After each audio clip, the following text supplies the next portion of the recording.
చేసుకోవడానికి ప్రయత్నం చేద్దాము.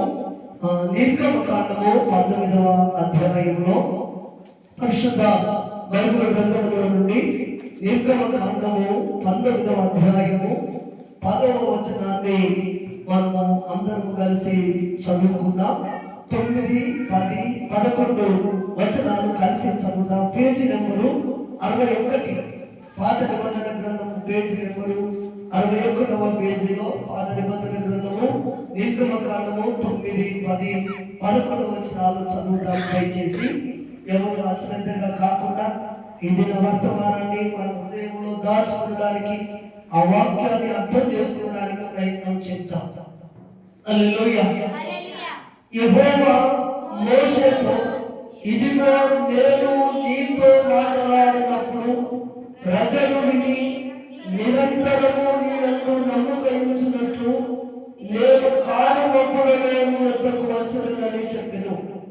మోషే ప్రజల మాటలను యెహోవాతో చెప్పగా, యెహోవా మోషేతో, నీవు ప్రజల యొద్దకు వెళ్ళి నేడును రేపును వారిని పరిశుద్ధపరచుము.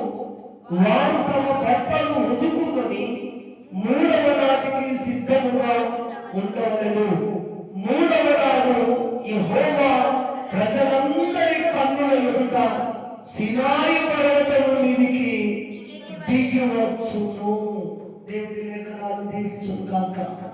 హల్లెలూయా, హల్లెలూయా. మంచిది, ప్రార్థన చేద్దాం. పరిశుద్ధమైన తండ్రి, నీకు వందనాలు నాయన. వాక్యం ద్వారా నాతో మాట్లాడండి. నాకున్న జ్ఞానాన్ని సర్వనాశనం చేసి మీ సమృద్ధి అయిన జ్ఞానాన్ని మాకు బోధించండి. వినగల చెవులు, భద్రపరుచుకున్న మనసు, దాచుకున్న హృదయాన్ని అందరికీ దయచేయమని యేసు నామమున అడుగుచున్నాము తండ్రి, ఆమేన్. ఇప్పుడు చదివిన దేవుని వాక్య భాగములో దేవుడు తన ప్రజలైన ఇశ్రాయేలులకు సెలవిచ్చిన మాట మోషేతో మాట్లాడుతున్నాడు. మోషే, నేను 3వ దినమున ప్రజలకు దర్శనమిస్తాను.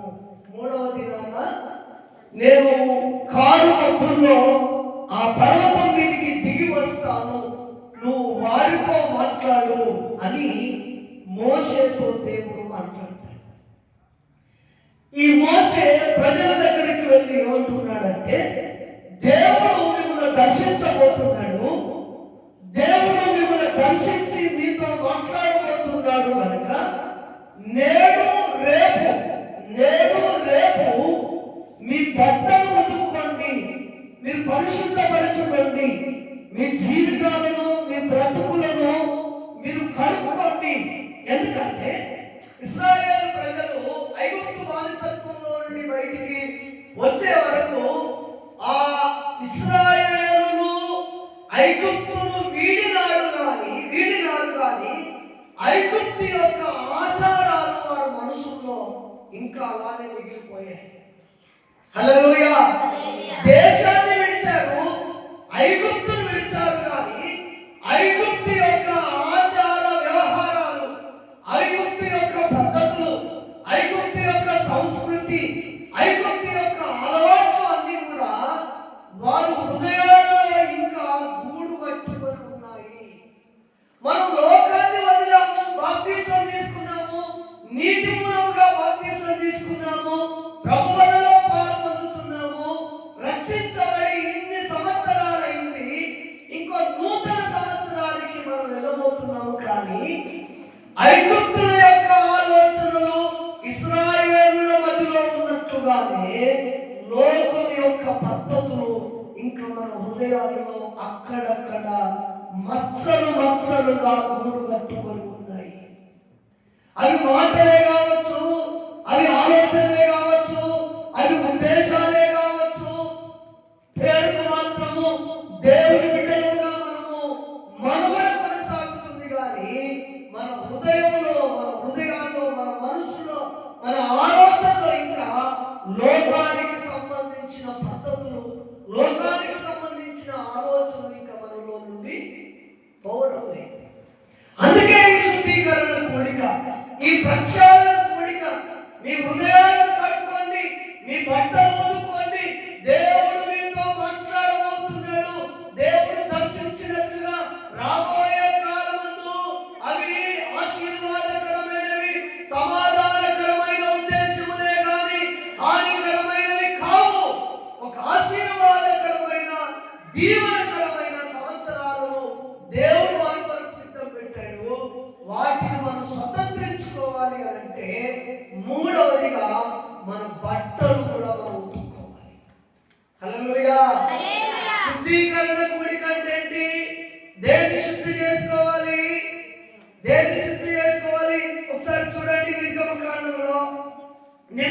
నిర్గమకాండంలో 19వ అధ్యాయము 10వ వచనాన్ని ఒకసారి చదవండి. యెహోవా మోషేతో నీ ప్రజల యొద్దకు వెళ్ళి నేడును రేపును వారిని పరిశుద్ధపరచుము, వారు తమ బట్టలు ఉతుకుకొని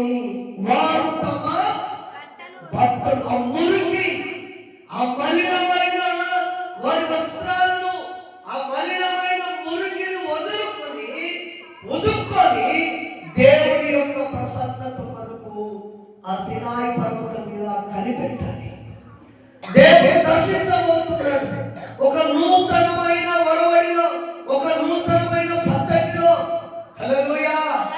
430 సంవత్సరాలు ఐగుప్తు దేశంలో ఏ చీకటిని, ఏ దరిద్రతను, ఏ శాపాన్ని వారు అనుభవించారో, ఏదైతే కోల్పోయినారో ఆ కోల్పోయిన ఆత్మీయ జీవితాన్ని మరలా దేవుడు ఇవ్వడానికి, ఒక నూతన అధ్యాయాన్ని లిఖించడానికి, ఒక నూతన ఒరవడిని లిఖించడానికి, తన ప్రజలకు ఒక నూతనత్వాన్ని నింపడానికి దేవుడు 3వ దినాన ఆ సినాయి పర్వతం మీదకి దిగిరాబోతున్నాడు. అందుకే మీ బట్టలను ఉతుక్కోండి, మీ బట్టలను ఉతుక్కోండి. యోవేలు గ్రంథంలో ఈ బట్టల గురించి రాయబడి ఉన్నది. పరిశుద్ధ బైబిల్ గ్రంథము యోవేలు 2వ అధ్యాయము 13వ వచనంలో చదవండి. నీ దేవుడైన యెహోవా కరుణా వాత్సల్యత గలవాడు, శాంతమూర్తియు, చూడండి, అత్యంత కృపగలవాడునయుండి చేయనుద్దేశించిన కీడును చేయక పశ్చాత్తాపపడును గనుక మీ వస్త్రములను కాక. హల్లెలూయా. వస్త్రాలంటే ఏంటి? వస్త్రాలంటే ఏంటి? నిర్గమకాండంలో మోషే మన పితరులకు ఏం చెప్పాడంటే, అయ్యా మీ వస్త్రాలను ఉతుక్కోండి, మీ వస్త్రాలను శుద్ధి చేసుకోండి, మీ వస్త్రాలను శుద్ధీకరించుకోండి. దేవుడు 3వ దినాన ఆ సినాయి పర్వతం మీదకి రాబోతున్నాడు, మీతో మాట్లాడబోతున్నాడు. హల్లెలూయా. అయితే మీ వస్త్రాలను మీరు ఉతుక్కోవాలి. యోవేలు ప్రవక్తతో దేవుడు మాట్లాడింది ఏంటంటే, వస్త్రాలు అనగా మీ హృదయాలే. వస్త్రాలు అనగా మీ హృదయాలే. వస్త్రాలు చింపుకోవడం కాదు బిడ్డలారా, మీ హృదయాలను చింపుకోండి, మీ హృదయాలను చింపుకోండి. అందుకే దేవుని వాక్యం అంటుంది, ఈ శుద్ధీకరణ కూడిక అంటే, ఈ శుద్ధీకరణ ప్రక్షాళన కూడిక అనగా హృదయాలను శుద్ధి చేసుకోవడం, హృదయాన్ని కడుక్కోవడం, హృదయాన్ని ఉతుక్కోవడం, వాక్యము చేత మన హృదయాలను ఉతుక్కోవడం.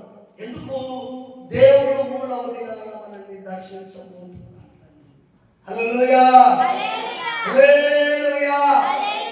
కానీ ఏదైతే తోటలో ఆదాము పాపము ఎప్పుడైతే చేశారో, ఇర్మియా గ్రంథము 17:19వ వచనాన్ని చదవండి.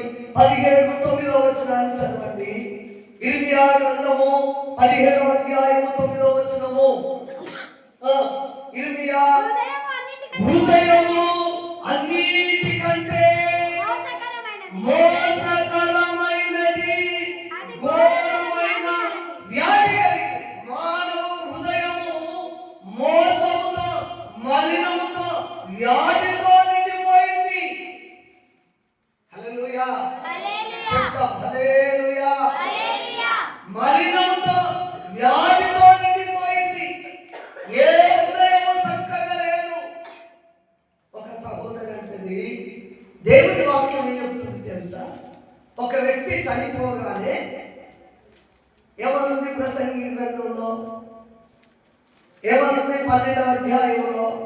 చదవండి, మీకు అది పరిచయం చేస్తాను. 12వ అధ్యాయం ఒకసారి చదవండి. దుర్దినములు రాకముందు కాదు, ఆత్మ దేవుని యొద్దకు పోవును అని అంటారు.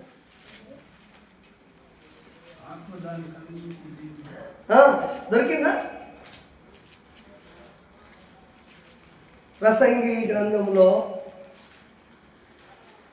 మన్నైనది వెనుకటి వలె మన్నుకు చేరును, ఆత్మ దాన్ని దయచేసిన 12వ అధ్యాయము 7వ వచనం. 6, 7 వెండి తాడు తెగిపోవును, బంగారు గిన్నె. వినండి వినండి, ఇప్పుడు వాక్యం ఏం చెప్తుంది?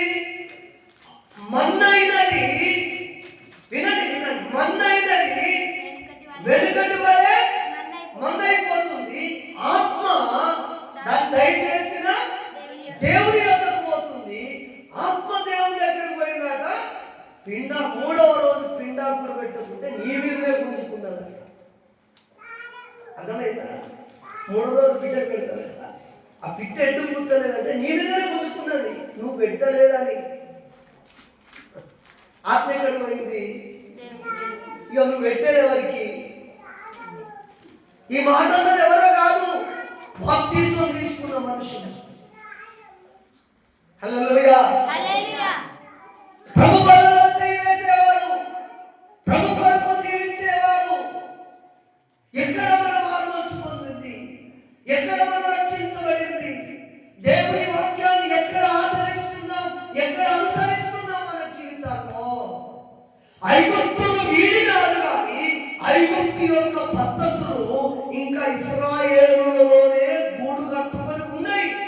అందుకే దేవుడు అంటున్నాడంటే, నేను వారితో మాట్లాడాలంటే వారి వస్త్రాలను ఉతుక్కోవాలి, వారి వస్త్రాలను ఉతుక్కోవాలి. ఇంకా ఈ 2025 సంవత్సరంలో రక్షించబడిన దినం మొదలుకొని ఈ చివరి దినం వరకు దేవుడు తన కృపా వాత్సల్యత ద్వారా ఎన్ని మార్లు ఎన్ని రీతిగాలో మనల్ని కాపాడి సంరక్షించి వస్త్రాలిచ్చి ఆరోగ్యాన్నిచ్చి ఆహారం ఇచ్చి డబ్బులిచ్చి అన్ని ఇచ్చినా కూడా ఇంకా ఐగుప్తు యొక్క ఆశలు మన హృదయాల్లో ఇంకా గూడు కట్టుకొని ఉన్నాయి. హృదయం అంతా మోసకరమైంది, మానవ హృదయం అంతా మోసకరమైనది, ఘోరమైన వ్యాధి కలది. సంవత్సరాలు మారుతున్నాయి కానీ, వాగ్దానాలు మారుతున్నాయి కానీ ఏం మారడం లేదు? చెప్పండి. అదే శుద్ధీకరణ, ఇలాంటి శుద్ధీకరణ కూడికలు ఇంకెన్ని చేసినా కూడా నా హృదయం అలానే ఉంటుంది అన్నట్టుగా మనం జీవిస్తాం. ప్రియులారా, దేవుని వాక్యం యొక్క ఘోష, దేవుని వాక్యం యొక్క తలంపు, నేను నీతో మాట్లాడడానికి దిగి రాబోతున్నాను, నిన్ను దర్శించడానికి దిగి రాబోతున్నాను. ఏ పాపమైతే మనల్ని వేరు వేసిందో, ఏ పాపమైతే మలినం చేసిందో, ఏ పాపమైతే నీ హృదయానికి మాయని మచ్చగలిగిందో, ఆ హృదయంలో ఉన్న పాపాన్ని నువ్వు శుద్ధీకరించుకోవాలి. మత్తయి సువార్త 5వ అధ్యాయము, మత్తయి సువార్త 5వ అధ్యాయము 8వ వచనాన్ని చదవండి. హృదయ శుద్ధి గలవారు వాళ్ళు మన పితరులు సినాయి పర్వతం మీద దిగి వచ్చే ఆ మహోన్నతుడైన దేవుణ్ణి దర్శించాలంటేనేమో మన పితరులు వస్త్రాలు ఉతుక్కోవాలి. ఈ కొత్త నిబంధన సంఘం కింద ఉన్న ప్రతి విశ్వాసి, సార్వత్రిక సంఘంలో ఉన్న క్రైస్తవులందరూ కూడా తమ హృదయాలను కడుక్కోవాలి. హృదయ శుద్ధి గలవారు వారు దేవుని చూస్తారు. నిర్గమకాండంలో ఏమనుంది? దేవుడు నీకు ప్రత్యక్షం కాబోతున్నాడు, మీ బట్టలను ఉతుక్కోండి అని రాయాలి. అందుకే ఈ శుద్ధీకరణ కొడుకులో అన్ని ఉతుక్కుంటాం కానీ నూతన జనవరి కొరకు, నూతన సంవత్సరం కొరకు కడుక్కున్నారా? ఇల్లు కడుక్కుంటాం, గ్లాసులు కడుక్కుంటాం, స్టవ్ కడుక్కుంటాం, చివరికి మసి మొత్త కూడా ఉతుకుతాం. ఉతికినా? ఎంతమంది మసి మొత్త గిన్నెలు తెచ్చే మొత్త కూడా ఉతుకుతాం కానీ హృదయానికి వచ్చేసే వరకు దేవుడు అనేది ఏంటంటే, ఆ నూతనమైన వాగ్దానాలు అవి మేలుకరమైనవి, అవి ఆశీర్వాదకరమైనవి, అవి దీవెనకరమైనవి. దాన్ని మీరు హృదయాన్ని శుద్ధి చేసుకోవాలి అని రాయబడింది. నా క్వశ్చన్ ఇక్కడ, హృదయం అంటే ఏంటి? హృదయం అనగా ఏమిటి? ఇంగ్లీష్ ఏమంటారు దాన్ని?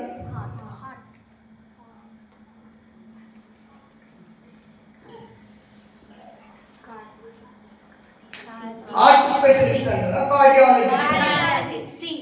సి అన్నా? ఓకే, మీరు దాన్ని కార్డియా. హల్లెలూయా హల్లెలూయా. దీన్ని గ్రీకులో కప్సా, అల్ఫా,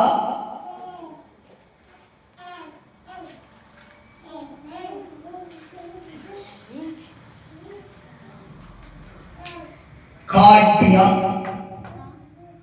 గ్రీకులో కూడా దాన్ని కార్డియా అనే అంటారు. ఈ గ్రీకు వాడుక వచ్చేసినప్పుడు ఇది హృదయమే, ఇది హృదయమే. హృదయం అంటే కార్డియా. దాంట్లో కూడా గ్రీకు వర్డ్లో కూడా ఏమని వచ్చిందంటే కార్డియా. ఈ గ్రీకు అర్థానికి, హృదయానికి వాళ్ళు ఇచ్చిన విస్తారమైన ఏంటంటే మైండ్,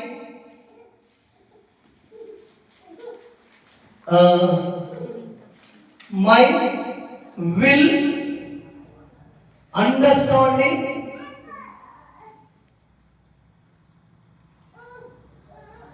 memory,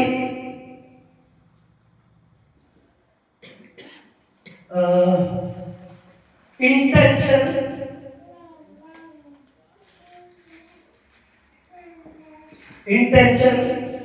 తర్వాత డిజైర్. మనసుని ఏమంటారు? కాన్షియన్సీ.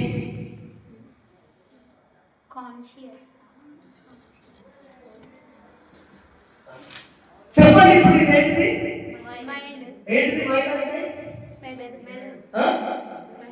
మైండ్ అంటే ఏంటిది? మెదడా, మనసు, విల్ చిత్తం, అండర్స్టాండింగ్ అర్థం చేసుకోనుట, అవగాహన, మెమొరీ జ్ఞాపకాలు. Okay, intention of desire. Intention అంటే ఏంటిది? ఉద్దేశం, ఉద్దేశం, రైట్. డిజైర్ కోరిక, కాన్షియన్సీ మన సాక్షి. ఇవన్నీ కలిస్తేనే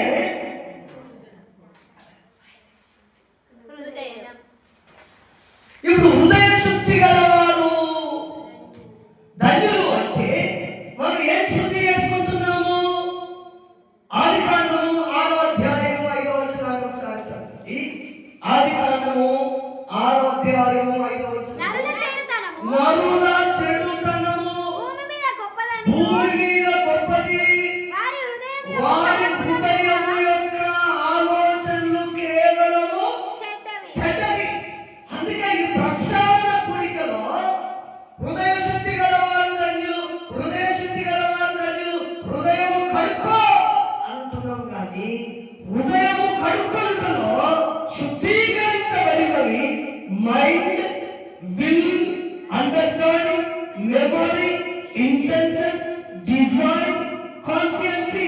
నీ మనసు శుద్ధి చేయబడాలి, నీ చిత్తం శుద్ధి చేయబడాలి, నీ అవగాహన శుద్ధి చేయబడాలి, నీ జ్ఞాపకాలు శుద్ధి చేయబడాలి, నీ ఉద్దేశము శుద్ధి చేయబడాలి, నీ కోరిక శుద్ధి చేయబడాలి, నీ మనస్సాక్షి శుద్ధి చేయబడితేనే అప్పుడు హృదయం శుద్ధి అవుతుంది. ఇవి కాదు, మన ఆలోచనలే ఉన్నాయి, మన అవగాహనలే ఉన్నది. క్యాలెండర్ మారినా, సంవత్సరాలు మారినా, డేట్ మారినా, మన మది మారిన. అందుకే ఆత్మ సంబంధమైన దీవెనలు మనం పొందుకోలేకపోతున్నాం. హల్లెలూయా. దేవుని ఉద్దేశంలో మీరు జాగ్రత్త ఏంటంటే, ఆదికాండము 1వ అధ్యాయము 2వ అధ్యాయము చూస్తే దేవుడు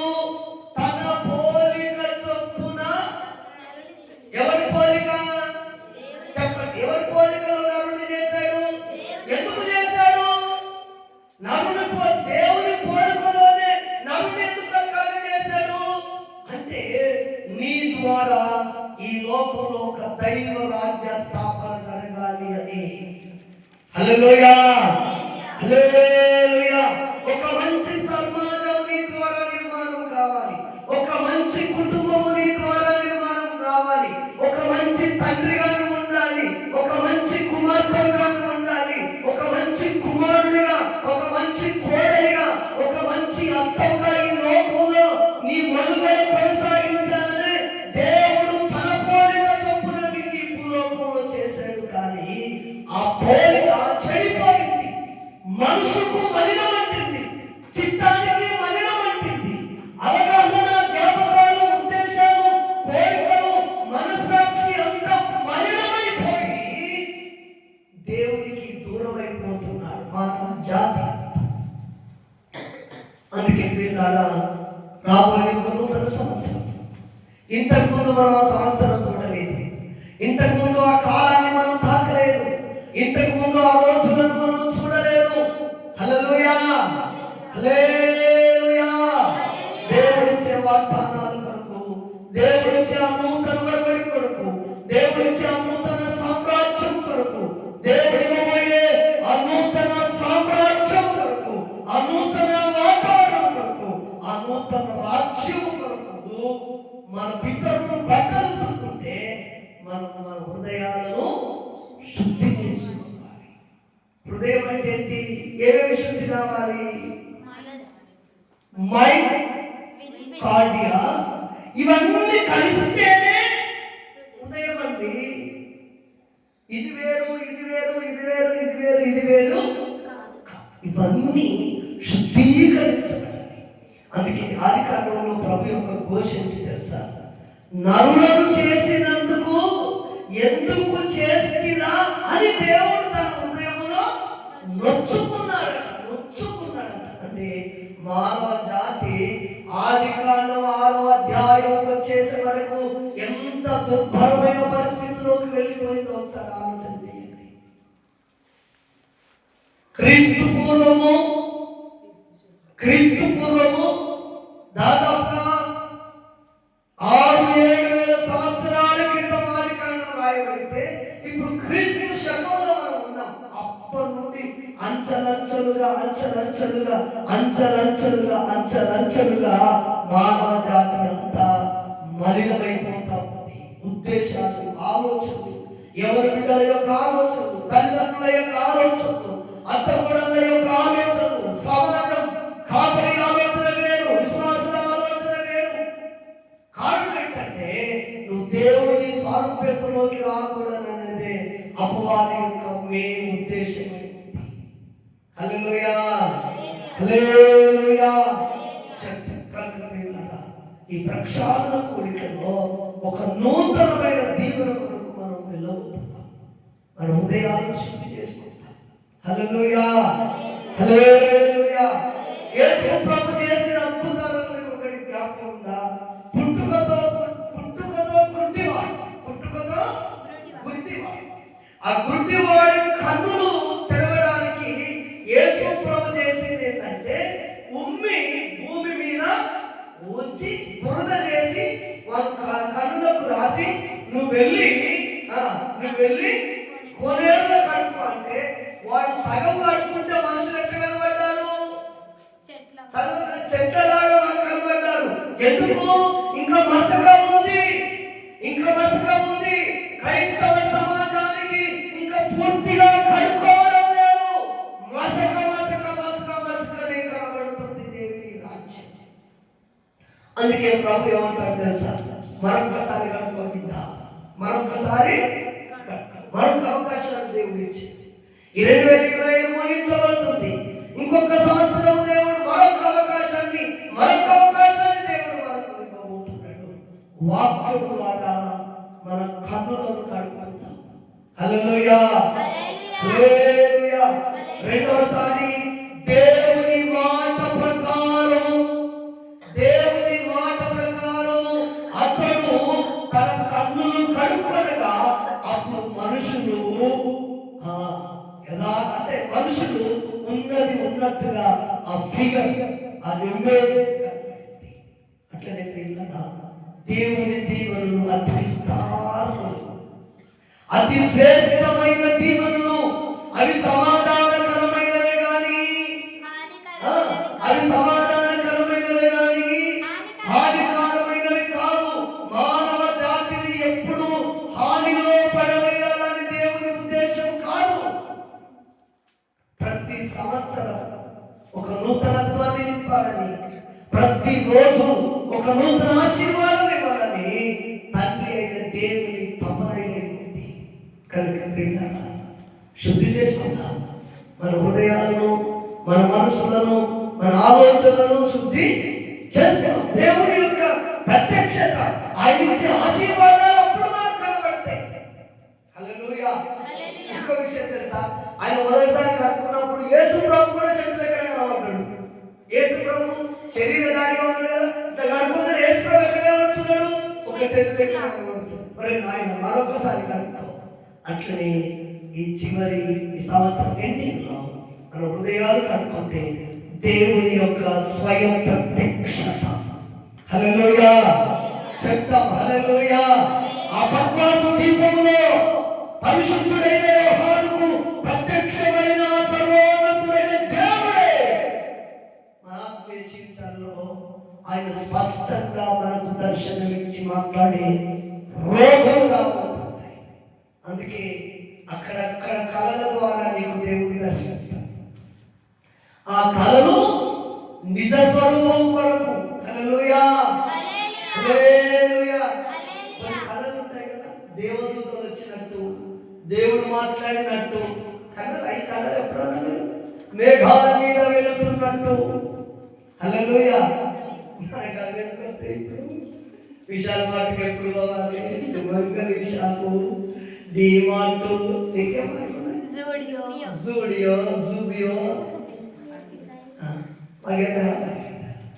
దేవుని ప్రత్యక్షత రాబోయే కాలానికి మేలుకరమైన సంగతులే, హానికరమైనవి వాటిని స్వతంత్రించుకోవడానికి ఒకటి ప్రార్థన, రెండు దేవుని మాటలు తలవంచాలి, మూడవది హృదయాలను శుద్ధి చేసుకోవాలి. అంటే ఏది శుద్ధి చేసుకోవాలి? English mind, will, understanding, memory, intention, desire, conscience. దేవుని మాటలు దీవించు కాక. తలలోంచి ప్రార్థించి ఒక్కసారి మనం తీర్మానం చేసుకుంటామా? ఎన్నో వర్తమానాలు వింటున్నాం. అప్పటి మట్టుకే కాకుండా, ఆ సమయం మట్టుకే కాకుండా మన ఆలోచన విధానం మారాలి, మన కోరికలు మారాలి, మన ఉద్దేశాలు మారాలి, మన మనస్సాక్షి కూడా మారాలి. మారవలసింది సమయ తేదీని కాదు, ఆలోచనలు, మనస్సాక్షి, ఊహలు, ఇవి ప్రభు కొరకు మారాలి. ప్రభు త్వరలో రానై ఉన్నాడు. కడపూరం రోగగానే కాలం పెరిగిన కొద్దీ రాకడకు దగ్గరైతున్నామనే విషయాన్ని మనం గుర్తించాలి. ఒక వ్యక్తి వయస్సు పెరిగిన కొద్దీ మరణానికి చేరువవుతున్నాడు కదా, అలానే సమయాలు, ఈ తేదీలు, సంవత్సరాలు గడుస్తున్నా కొద్దీ దేవుని రాకడ అతి సమీపంలో ఉంది. సిద్ధపడదాం ప్రభు కొరకు. ఆయనను ఉన్నట్టుగా తేటగా చూద్దాం. మన హృదయాలు కడుక్కున్నాం. బిడ్డగా, నేను మిమ్మల్ని దర్శించబోతున్నాను మోషే, నేడును రేపును మీరు శుద్ధి చేసుకోండి, మూడవ దినాన నేను దర్శించబోతున్నాను. దేవుడు ఇచ్చే వాగ్దానాల కొరకు నూతన సమయం ఎంత విలువైంది. మనం నూతన సంవత్సరం కొరకు సెలబ్రేషన్ చేసుకుంటాం తప్ప ఆలోచన విధానంలో మార్పంగా, ఆలోచన విధానంలో, మనసులో డిజైన్, విల్ చిత్తం నీ కోరిక ఒక్కసారి ఈ సంవత్సరం వాటిలో తేడా వస్తే మరొకసారి దేవుడు అవకాశం ఇచ్చాడు, ఇస్తున్నాడు. ప్రార్థన చేద్దాం అందరం. హల్లెలూయా, హల్లెలూయా. మహాపరిశుద్ధ ప్రేమ నమ్మకం కలిగిన మా తండ్రి, నీకు వందనాలు చెల్లిస్తున్నాం నాయన.